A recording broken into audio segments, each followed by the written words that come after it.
Durante os anos da Segunda Guerra Mundial, muitos dos episódios desse conflito que dividiu o mundo saíram do cenário natural da Europa e se espalharam pelo resto do planeta.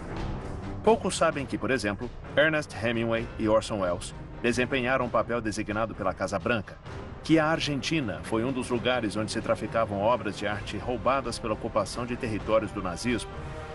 E nem imaginam a função da atriz Hilda Kruger como infiltrada no cinema mexicano.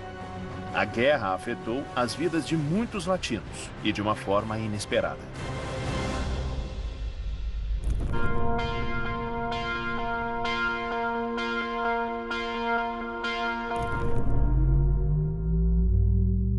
O escritor Ernest Hemingway, que por vezes combinou suas atividades literárias com a política, trabalhou durante a Segunda Guerra no FBI, espionando as atividades da direitista Falange Espanhola em Cuba.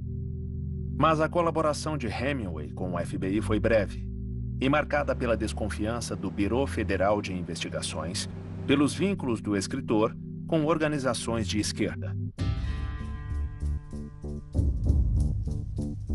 Hemingway, na época, já era famoso por seus romances sobre a Guerra Civil Espanhola, que aconteceu entre 1936 e 1939. Uma vez iniciada a Segunda Guerra Mundial, ele começou a colaborar com o FBI no segundo semestre de 1942. Em reuniões com funcionários da embaixada na ilha, Hemingway ofereceu seus serviços para participar diretamente de atividades de inteligência. Na verdade, ele atuava como informante pessoal do embaixador Braden, em Havana, Cuba. Braden, um homem forte do Departamento de Estado, diretor de várias companhias mineradoras, foi um diplomata de extensa trajetória. Em Buenos Aires, 1 milhão de argentinos saíram às ruas para ver Juan Perón na cerimônia organizada pela Casa do Governo e pela Câmara dos Deputados. Em 1946, ele foi nomeado embaixador na Argentina e comandou a oposição ao nascente peronismo. Seu papel como representante dos interesses norte-americanos no continente foi um dos de maior destaque no século XX. Se ele estava em Cuba nessa época, é porque a probabilidade da guerra e a importância geopolítica da ilha eram muito altas. Em 1942, entre Hemingway e o embaixador Braden, surgiu a ideia de que o escritor organizasse uma rede de inteligência com grande entusiasmo, criando um grupo de informantes chamado de A Fábrica de Ladrões, e tentando descobrir. Ironicamente, o agente mais importante do nazismo na ilha, chamado Heinz Luning, era um grande alcoólatra e mulherengo e frequentava o mesmo tipo de lugares que Hemingway. E finalmente, em 1943, o milagre aconteceu. Hemingway teve êxito ao conseguir decodificar a comunicação de Berlim com submarinos que atuavam pela costa do Caribe, o que permitiu levar a cabo uma operação naval que culminou com o naufrágio do submarino U-176.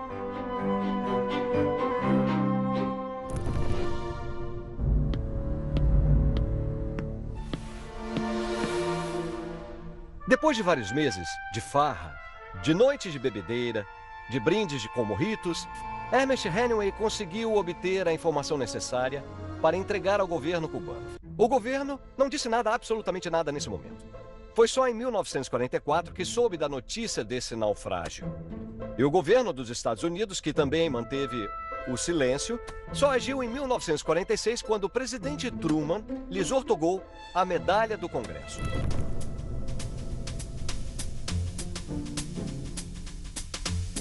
O daiquiri, hoje a bebida nacional de Cuba, ficou conhecido no mundo através das notas de jornal e dos romances de Ernest Hemingway, que era um consumidor habitual.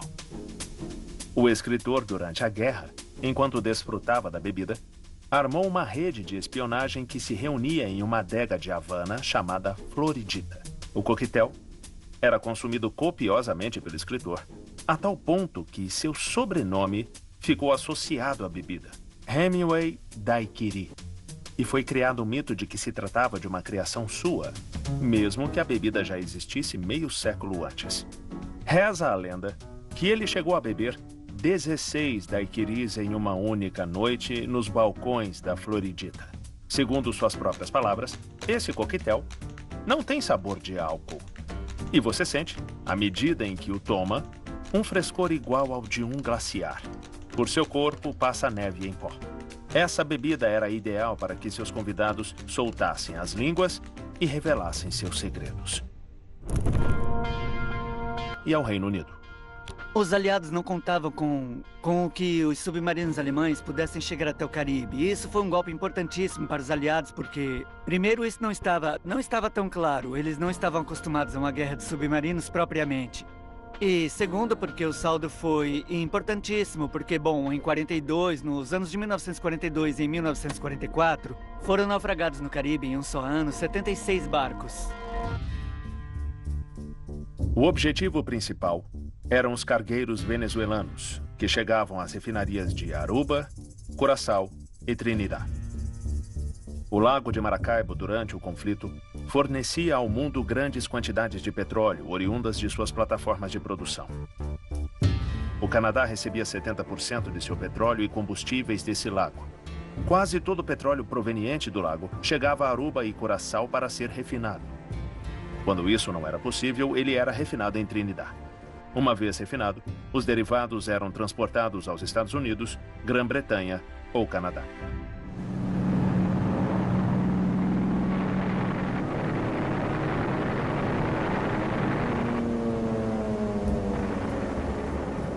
A Força Aérea Real Britânica precisava desesperadamente do combustível de alta octanagem refinado em Aruba.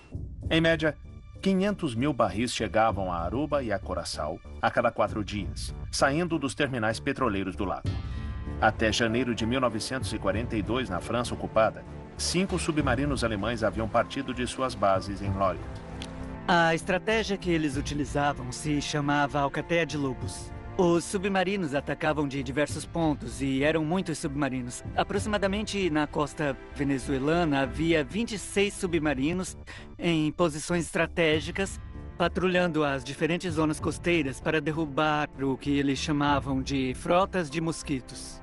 A frota de mosquitos era uma série de barcos pequenos, uns comboios pequenos que saíam do porto de Maracaibo, no Lago de Maracaibo, com rumo às Antilhas Holandesas. E, bom, eles se escondiam atrás de certas barreiras, de certos lugares e, bom, atacavam e não deixavam ninguém vivo praticamente.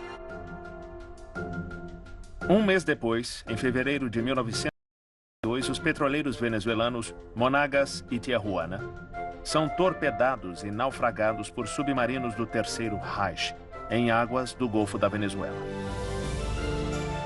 O Golfo venezuelano enviou uma nota de protesto por meio de uma delegação diplomática em Berna, pois não existia um contato direto.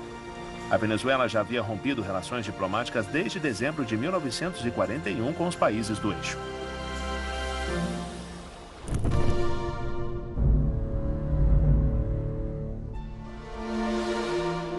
O petróleo da Venezuela também foi uma maçã da discórdia na Segunda Guerra Mundial.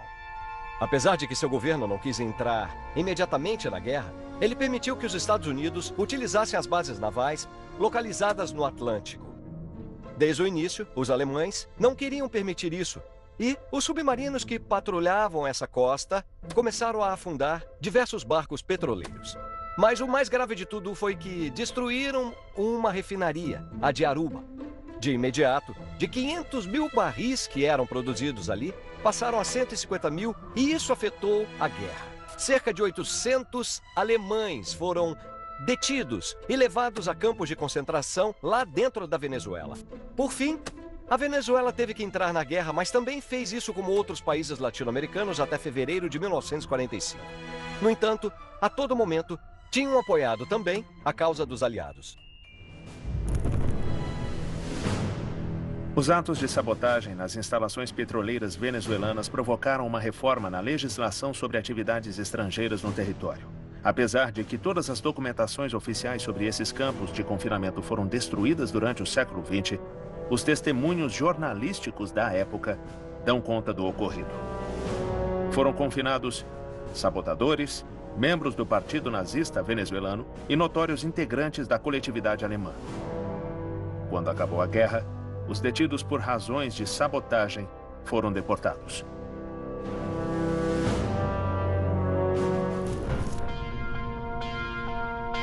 enquanto que lá se desenrolava a Segunda Guerra Mundial. O tráfico começou a ser detectado em 1938, mas o fenômeno já era rastreado desde 1933, ano em que Adolf Hitler foi designado chanceler da Alemanha. Um prólogo do que logo seria o regime nazista que durou até 1945.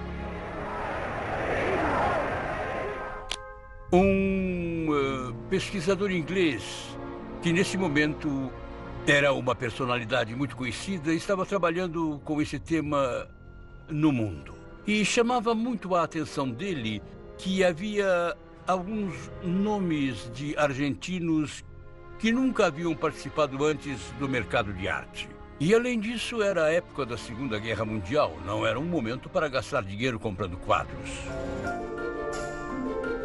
Desde o início desse conflito mundial, as obras provenientes de países invadidos pela Alemanha chegavam até Buenos Aires em aviões e barcos via Portugal e Espanha, ambos países governados por ditaduras. Estava sendo formado um mercado negro. E a Argentina o que tinha era uma enorme facilidade, assim como ainda tem, para braquear essas obras de arte, para lavar a origem. Ou seja, ou com um certificado falso ou uma proveniência fria, onde dizem, não, isso era do meu avô, estava na casa do meu avôzinho, largada, guardada, quem sabe, não sei. E assinavam um documento. Ou havia o sistema mais complexo, que consistia em organizar grandes exposições de arte nos museus mais importantes que o país tinha. O Museu Nacional de Belas Artes, o Museu de Arte Decorativa, enfim, os museus importantes, dando dinheiro para todas as exposições, pagando o catálogo, pagando tudo e exibindo as obras. Com esses objetos era desenhado um esquema de camuflagem, apagando legendas e deteriorando seu aspecto para aparentar uma idade maior.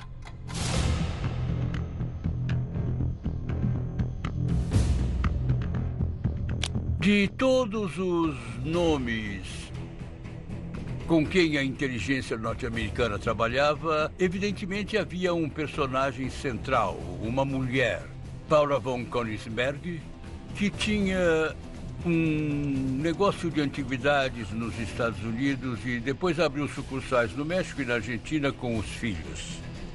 É uma pessoa da qual se pôde descobrir muito pouco. Há pouca informação, ou seja, pode-se dizer que a informação foi descartada ou jogada no lixo, porque muitíssimos outros antiquários, colecionadores, vendedores de arte, eles têm a informação. O contrabando de arte roubada pelos nazistas foi, até pouco tempo, um dos segredos mais bem guardados das implicâncias da Segunda Guerra Mundial na América Latina.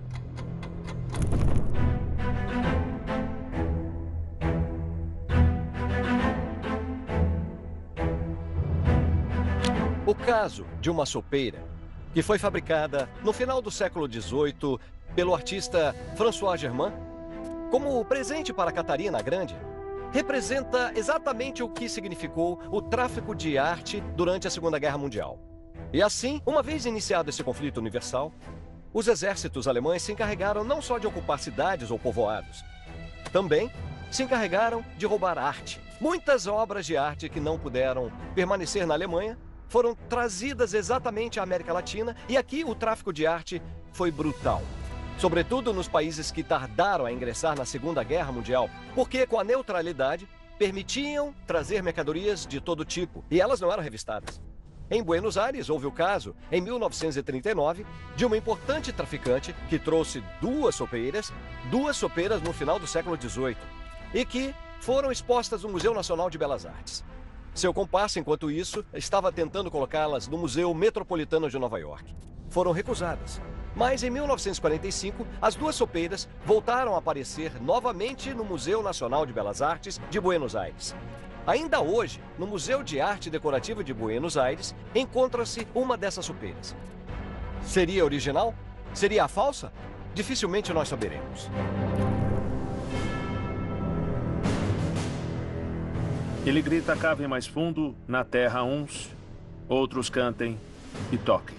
Ele empunha a arma no cinto, brandindo-a com seus olhos azuis. Cavem mais fundo na terra com essas pás uns, os outros toquem para a dança. Escrevia em seu poema Fuga de Muerte, Paul Celan. Ele se referia ao sádico hábito dos soldados alemães levado a cabo antes das execuções nos campos de concentração. Os nazistas obrigavam que músicos raquíticos, que simplesmente conseguiam fazer soar seus instrumentos, tocassem o tango Plegaria, do argentino Eduardo Bianco, que havia triunfado na Europa e até chegou a se apresentar diante do próprio Adolf Hitler. Esses outros prisioneiros acompanhavam aqueles que, momentos depois, seriam executados com um tiro na nuca. Plegaria ficou tristemente conhecido como o Tango da Morte.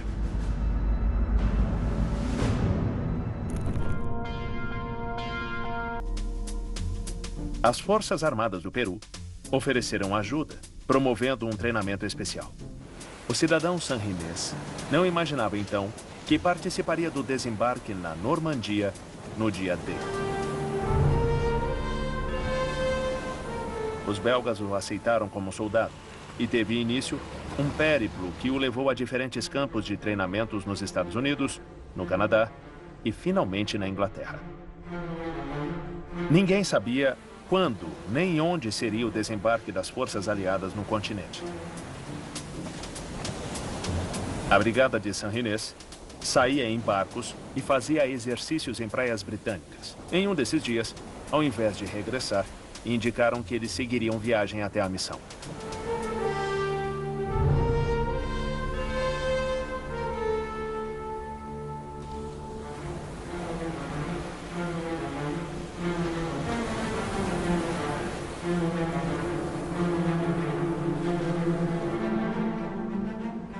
A Batalha da Normandia começou no dia 6 de junho de 1944 com o dia. George se uniu ao combate em 8 de agosto, junto aos mais de 2.000 soldados de seu batalhão. Eles desembarcaram na praia de Courseulles-sur-Mer, que recebeu o codinome de Juno.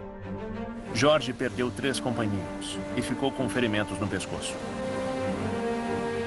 Como era um franco atirador, nessa batalha, ele se recorda de ter disparado mais do que nunca na vida. Mais de 100 soldados alemães caíram nesse dia alvejados pelos disparos de seu fuzil.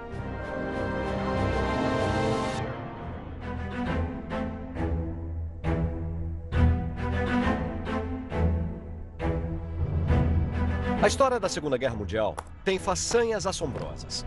Há histórias pessoais que se construíram quase que no anonimato, quase como segredos de guerra. Georges Sanrinés é uma dessas histórias. É uma história de heroísmo de um jovem peruano que aos 25 anos decide se incorporar à guerra voluntariamente. Ele se apresenta na Embaixada da Bélgica e se alista para a Segunda Guerra Mundial. Ele não sabia que o destino tinha reservado a ele uma das maiores batalhas da história da humanidade. O desembarque aliado na Normandia de 6 de julho de 1944. A partir daí, ele sobrevive, participa da libertação dos Países Baixos, da libertação da Bélgica e da libertação da França. Georges Sanrinés é um desses homens cuja memória vale a pena recordar para a história da Segunda Guerra Mundial na América Latina. Em meados do ano de 1937, o então Corpo Aeronáutico do Peru se preparava para receber um lote de 6 aeronaves de bombardeio médio, Caproni Bergamaschi CA-135 tipo Peru, adquiridas da Società Aeroplani Caproni. Dotados de múltiplas inovações em armamentos, esse primeiro embarque marcou um fluido abastecimento à Força Aérea Peruana. Foi assim que a empresa italiana estabeleceu uma subsidiária em solo incaico, a Fábrica Nacional de Aviões Caproni Peruana.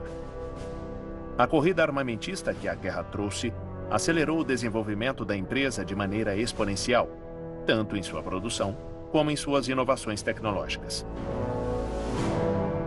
Em 1941, as novas unidades tiveram seu batismo de fogo na Guerra Peruano-Equatoriana.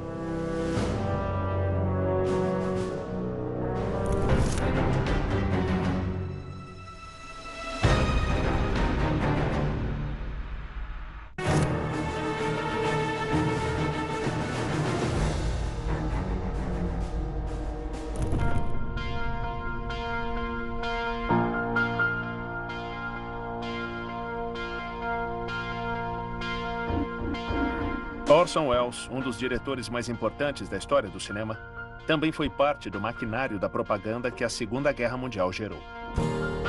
Ele foi enviado pelo governo dos Estados Unidos ao Brasil e ao México com a finalidade de realizar um documentário. Mas seu gênio não permitiu e, ao invés disso, organizou sua própria aventura bélica na América do Sul.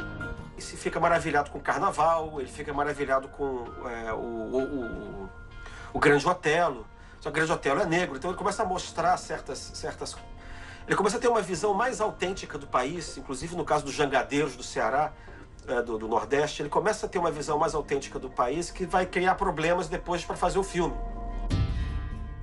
A história começou com uma proposta da produtora cinematográfica RKO, a Orson Welles, para ir filmar no Rio de Janeiro. Nelson Rockefeller, acionista da RKO, já funcionava então como gerador de ideias de propaganda e negócios para o Departamento de Estado norte-americano. Era o primeiro ano dos Estados Unidos na Segunda Guerra Mundial e seria crucial manter a América Latina fora da órbita nazista. Havia dados acerca da possível infiltração alemã nas Guianas, sabendo que o Panamá e seu canal eram sumamente vulneráveis.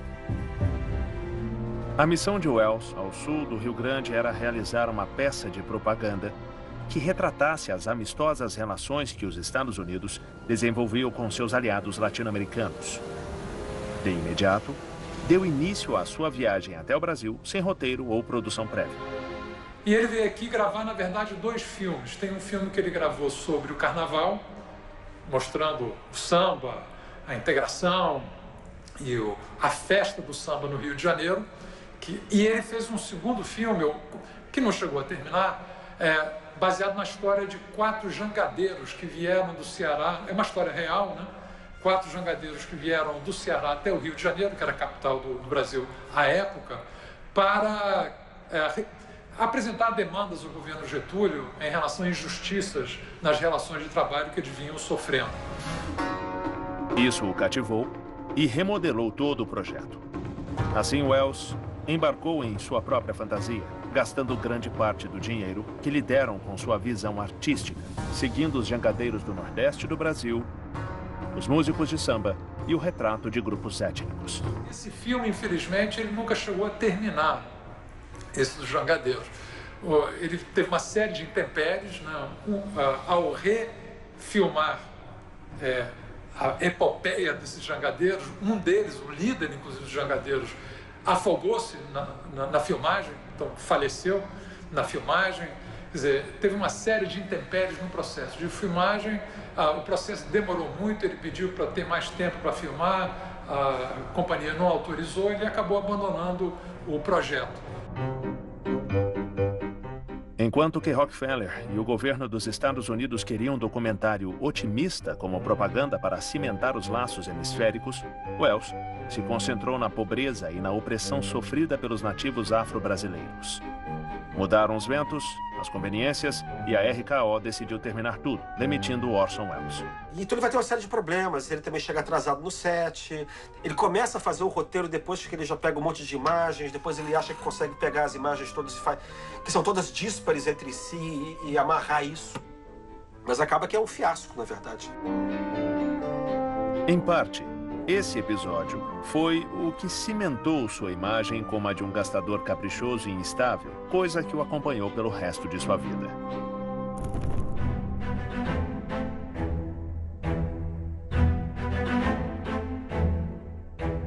Orson Welles. Sim, aquele da Guerra dos Mundos que espalhou o pânico nos Estados Unidos. Sim, aquele de Cidadão Kane, que reinventou a forma de fazer cinema.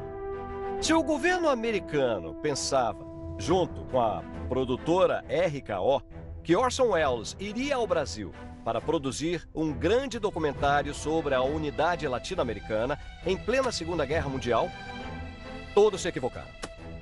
Acontece que Orson Welles jogava sozinho e fazia sempre só o que queria.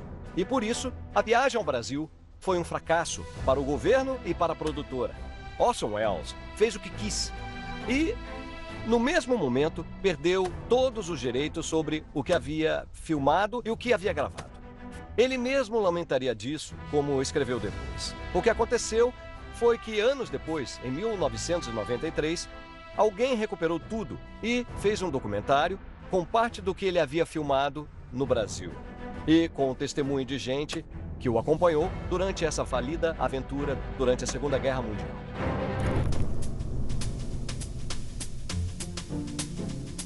Ninguém testemunha tê-lo visto nem ter estado com ele.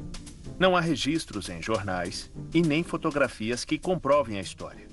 No entanto, o mito que Orson Welles esteve na Colômbia depois de sua experiência cinematográfica brasileira é vox populi nesse país. Em 1942, finalizada a experiência do filme episódico chamado It's All True e tendo rompido seu vínculo com a produtora RKO, Welles percorreu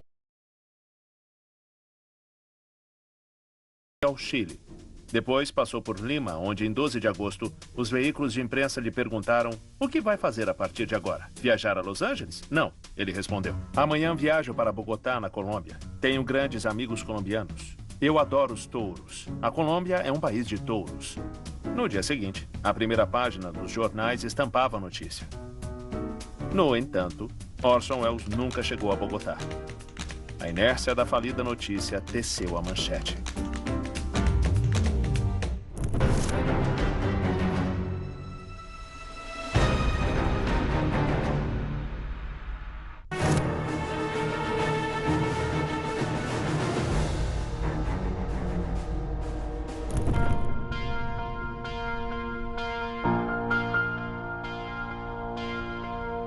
Realizado o voo, o presidente da República saúda e felicita o projetista e piloto da aeronave, o engenheiro Kurt Tank. Uma vez finalizada a Segunda Guerra Mundial, os serviços secretos dos países vencedores iniciaram uma tarefa dedicada a extrair dos países vencidos a maior parte de suas riquezas.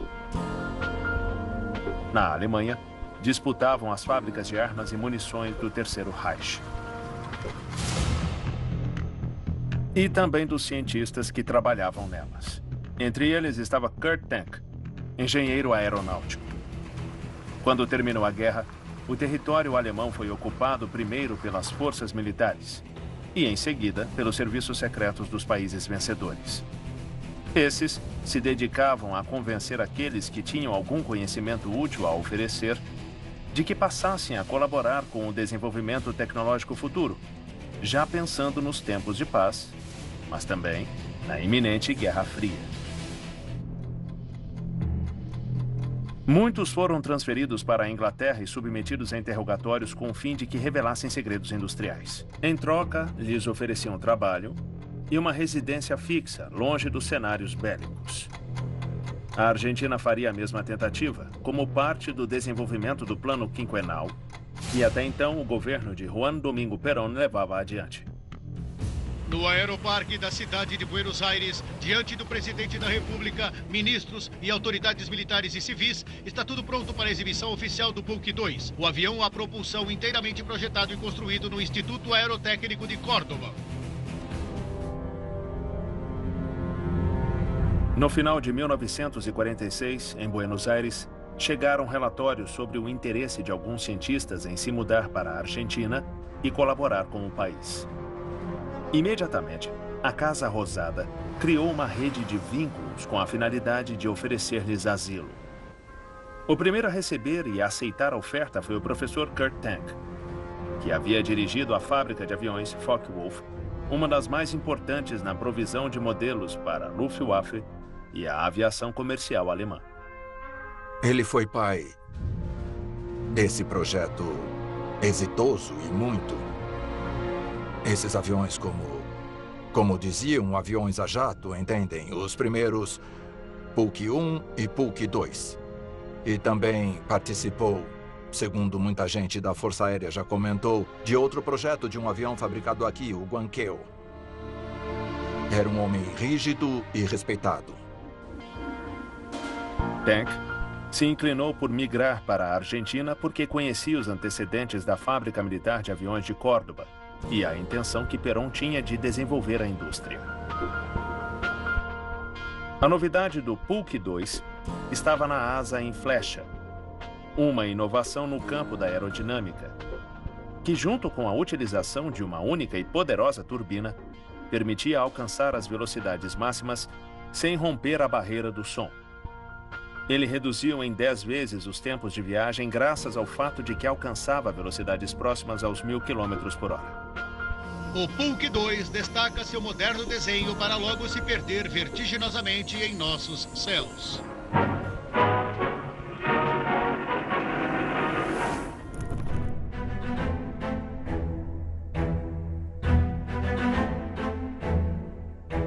Pouco antes de terminar a Segunda Guerra Mundial, os aliados começaram a ver o que podiam ganhar com o cessar da guerra. Os russos queriam cientistas, mas os Estados Unidos também queriam esses cientistas. Desse modo, conforme foram avançando sobre Berlim, cada qual buscou os melhores. A Alemanha havia desenvolvido, durante os últimos anos, uma grande campanha e uma grande indústria aeronáutica. Na América Latina, houve um caso muito importante, Kurt Tank, que não quis ficar com os russos, nem com os norte-americanos, mas que decidiu vir à América Latina e particularmente a Buenos Aires, patrocinado pelo governo de Juan Domingo Perón. Ele viajou à Argentina com cerca de 60 técnicos dos mais notáveis em questão de aeronáutica e desenvolveram importantes projetos, sobretudo de propulsão a jato. No entanto, depois que Perón caiu, a sorte de Kurt Tank também acabou. Ele teve que ir para a Índia e a maior parte de seus empregados, ou dos cientistas que o acompanharam, terminou se incorporando às grandes companhias de aviação norte-americanas como a Lockheed ou a famosíssima Boeing.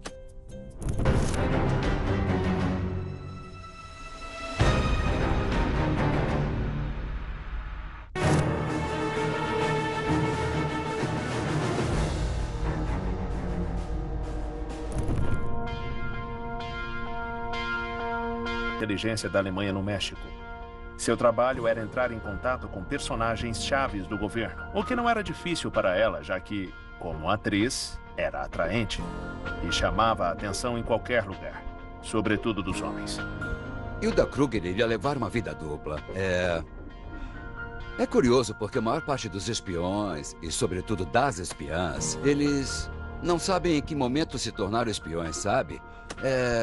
O que acontece com Hilda Kruger é que ela tinha tudo para ser uma espiã. Por exemplo, era uma mulher que o México considerava muito bonita, era muito exótica e era artista de cinema. Era uma atriz muito ruim, mas não tem problema. Vinha da Alemanha, era de fora e entrou cruzando a fronteira com os Estados Unidos, sabe?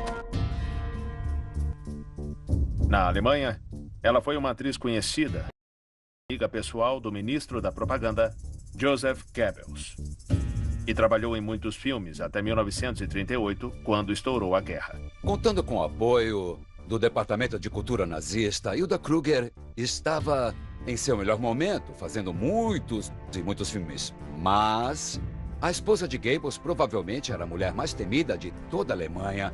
E quando vê que Goebbels e Kruger se davam muito bem, bom, não sei que tipo de drama ela fez a Joseph Goebbels em sua casa, mas Hilda Kruger teve que sair do país. E chegou aos Estados Unidos. Lá não teve sorte, porque dizem que ela tinha dificuldade para falar inglês e que era vista com uma aparência muito alemã, além de que sua permanência foi negada. E nisso, Hilda Kruger vira amante de Jean Paul Getty, um empresário, um magnata petroleiro. Quer dizer, por casualidade, ela virou amante justo de um petroleiro. Não foi com nenhum outro magnata de nenhuma outra indústria, mas com um petroleiro. Obviamente, isso era parte do papel. Então, em fevereiro de 1941, ela se muda para o México. Foi aí que os agentes do Serviço de Inteligência alemão a recrutaram. Aproveitando-se da condição de atriz, que buscava a sorte no cinema mexicano, ela conseguiu trabalho e novas relações, até com Miguel Alemán Valdés, o secretário de governo, de quem se transformou em amante e confidente. Ela se rodeou do mais importante do governo mexicano para tentar, junto com a rede de espionagem, porque pouco a pouco ela estava mais na rede de espiões nazistas no México. Bom, participar de toda essa tarefa, que é buscar a opinião pública e do governo a favor da Alemanha. Esse foi basicamente o papel de Hilda Kruger. No fim, ela foi descoberta e contou com o próprio Miguel Alemán, que foi quem a apoiou para que pudesse sair do México.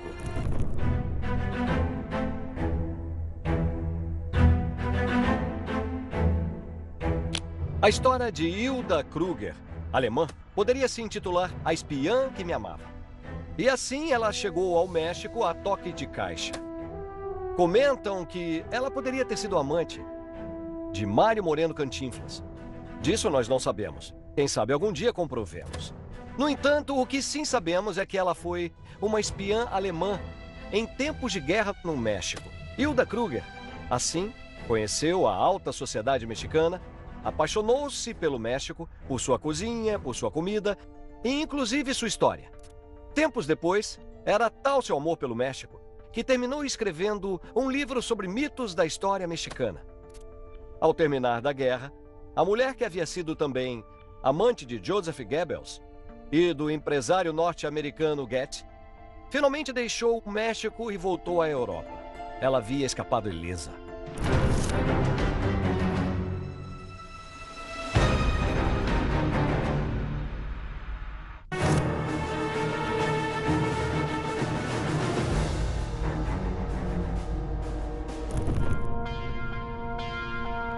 Pista do Homem Novo.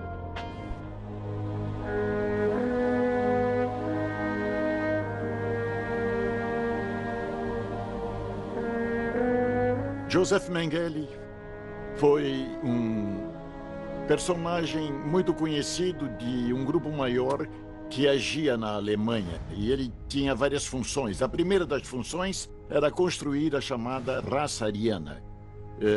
Especial, distinta, superior, para o qual ele tinha que fazer uma série de coisas mais pesadas, como eliminar todas as pessoas degeneradas. E muitos eram vistos como degenerados do ponto de vista sexual e intelectual, ou do ponto de vista físico, ou que pertenciam às raças, como eles chamavam, diferentes. Quando a Alemanha foi invadida, Mengele aproveitou a confusão e escapou, fazendo-se passar primeiro por um soldado raso. Assim, evitou ser identificado pelo Exército Vermelho. Depois de uma semana de detenção anônima em um campo norte-americano de prisioneiros, ficou escondido na Baviera. De lá, fugiu para a Itália, onde se converteu em Helmut Gregor, o nome com o qual chegaria a Buenos Aires em 1949. Mengele gozava de proteção entre os antigos nazistas que não haviam sido condenados em Nuremberg ou haviam sido selecionados pelas novas autoridades alemãs para trabalhar na reconstrução de seu país. Uma vasta rede mundial abriu um espaço seguro, no qual o azar, o dinheiro e os contatos diplomáticos eram as garantias para a sobrevivência. Desse modo, quando em 1960, um comando israelense sequestrou em Buenos Aires Adolf Eichmann, outro criminoso nazista, para levá-lo a Jerusalém e julgá-lo, Mengele recebeu o alerta e em 24 horas deixou a cidade. Mengele vai para o Brasil e a ideia era ele ficar por lá. No Brasil, ele sabia que estavam atrás dele com a ordem de matá-lo. Sabe, foi uma ordem para sequestrá-lo e efetivamente levá-lo para matar. Um belo dia ele é morto em uma praia brasileira. Depois disso, os laudos do necrotério comprovaram que efetivamente era Mengele. E foi isso.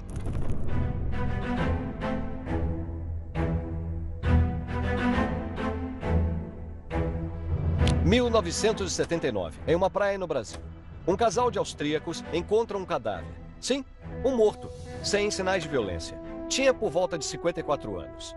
Seu nome? Wolfgang Gerhardt.